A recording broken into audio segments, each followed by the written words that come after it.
అందరికీ నమస్కారం. 17 ఏప్రిల్ 2026 శుక్రవారం నాడు అమావాస్య ఏర్పడబోతుంది. ఇది ప్రతి నెల వచ్చేటటువంటి సాధారణ అమావాస్య కాదు. ఈ సంవత్సరం వచ్చే అమావాస్య చాలా ప్రత్యేకమైంది. పంచాంగకర్తలైన మేము రెండు ముఖ్య సిద్ధాంతాలని ఆధారంగా చేసుకుంటాం. అవి ఏంటంటే స్మార్త సాంప్రదాయం అంటే అద్వైత సిద్ధాంతం, లేదా వైష్ణవ సాంప్రదాయం విశిష్ట అద్వైత సిద్ధాంతం. ఈ రెండు సిద్ధాంతాల్లో తిథులు స్టార్ట్ అవ్వడం ఎండ్ అవ్వడం అనేది ఒకరోజు ఒక తిథి వస్తూ ఉంటుంది. కానీ ఈ సంవత్సరం 17 ఏప్రిల్ 2026న శుక్రవారం రోజున రెండు పద్ధతుల్లో కూడా అమావాస్య స్టార్ట్ అవ్వడం పూర్తవడం ఒకే రకంగా వచ్చింది. దీన్నే సర్వేషాం అమావాస్య అని పిలుస్తాము. సర్వేషాం అని అంటే అందరికీ వర్తించినది అని అర్థం. అమావాస్య అన్న రోజు రవిగ్రహ బలం చాలా బలంగా ఉంటుంది. రవి చాలా బలంగా ఉంటాడు. అందులో ఈ సంవత్సరం 17 ఏప్రిల్ 2026న రవి ఉచ్చ స్థితిలో ఉన్నాడు.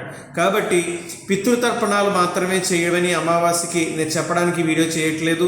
ఎవరికి జాతకంలో అయితే వ్యక్తిగతంగా జాతకంలో రవిగ్రహ బలం లోపించిందో, అంటే ఉదాహరణకి వ్యక్తిగత జాతకంలో రవి తులారాశిలో ఉన్న హస్త చిత్త స్వాతి నక్షత్రాల్లో జన్మించిన, లేదు ఏమీ మాకు తెలియదండి మా రవికి ఎలా ఉన్నాడు మా జాతకంలో, ఎవరికైతే చిన్నతనంలోనే తండ్రిని కోల్పోయి ఉంటారో, లేదా పితృసౌఖ్యం తక్కువ అవుతుందో, వారసత్వ సంబంధమైన ఇబ్బందులు ఎదుర్కొంటూ ఉంటారో, ఆత్మస్థైర్యం ఉండదు, నలుగురు ముందుకు వెళ్ళి ధైర్యంగా మాట్లాడలేరో, లేదా ఆరోగ్యపరంగా చూసుకుంటే మైగ్రేన్ వంటి తలనొప్పులతో బాధపడతారు, కుడి కంటికి సంబంధించిన సమస్యలతో బాధపడుతూ ఉంటారు, గుండెదరకు సంబంధించిన సమస్యలతో బాధపడుతుంటారు. ఇవన్నీ కూడా జాతకంలో రవిగ్రహ బలం లోపించినట్టు సూచనలు అన్నమాట.